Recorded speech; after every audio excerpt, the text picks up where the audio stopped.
Hello and welcome to our presentation. Today we're going to go over gene 48 of the phage Phabuloso from 3 different analysis perspectives.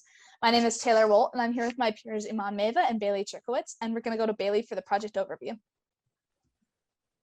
Our project began in ABE 226. We collected soil samples from the environment that contained bacteriophage, which were then isolated, imaged, and characterized, and their DNA was extracted and sequenced, and we are currently annotating the genome of this phage.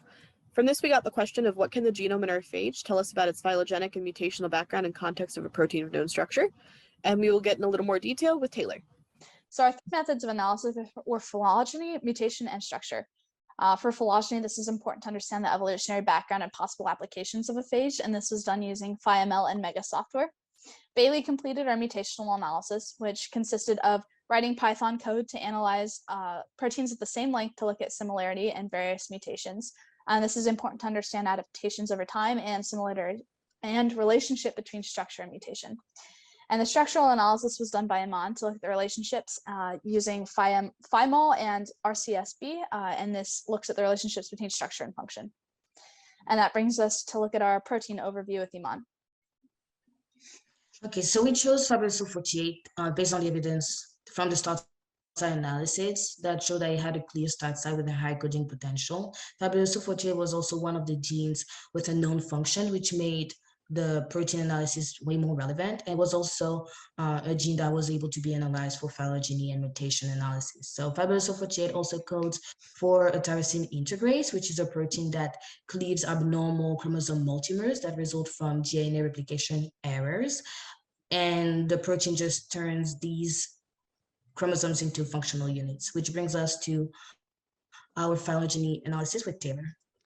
So phylogeny is done by looking at by using a method of analysis called bootstrapping, which looks at confidence of relationship between phages. So here on the left, you see a mega bootstrapping picture that assigns Phabuloso a very high confidence of 100 to others in its cluster, which shows it's highly conserved within its cluster, and they're very confident about that. It is worth noting I used 2 different programs, and while their analysis might be a little different, they were very similar. So I used Mega as a representative. And other related projects that I worked on looked at other proteins to see how Phabuloso was conserved with other proteins. And it was very highly conserved within its cluster for all proteins. So this is important to conclude that when looking at Phabuloso, it's very similar to other phages in its cluster, and that can become relevant for mutational and structural analysis later on. And that brings us to the mutational analysis with Bailey. So for the mutational analysis, I wrote some Python code that basically compared Phabuloso 48 to Horace 48. And from this, I found the transition to transversion mutation ratio to be 0.786, the similarity of amino acids to be 92.08%. And from that, I got a synonymous to non-synonymous mutation ratio of 13.07. On the left shows the non-synonymous mutation types that I have. The most common were same types, so negative to negative, polar to polar, and positive to polar was also the other most common. On the right of my page, it shows the Phamorator results, which just shows that Phabuloso 48, despite its mutations, is conserved in at least 2 other genomes in its cluster, Phage and Horace. And we will continue with our structural analysis with Iman.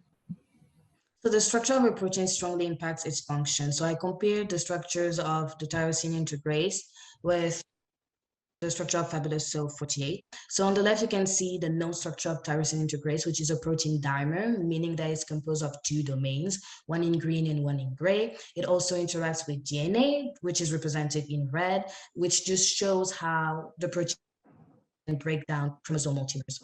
On the right is a superimposition picture of the tyrosine integrase domain and Phabuloso 48 with DNA helix at the very center. This just shows the overall great similarity between the 2 structures. That was confirmed to by the high alignment score of about 609. And this analysis just showed that Phabuloso 48 encodes for 1 domain of the tyrosine integrase protein complex, which brings us to our conclusion with Taylor. So one thing we've learned is that all of these projects kind of overlap, and looking forward, that's something that we'd like to dig deeper into. We'd also like to look at not only all 3 of these analysis methods in respect to tyrosine integrase and other phages, but also look into other proteins. And that brings us to the conclusion of our presentation. If you have any questions, please reach out to us, and we'd like to give a special thanks to Dr. Clase, Lauren Novak, and the ABE 226 and 227 teams for giving us the knowledge to come up with all of this information. Thank you for coming.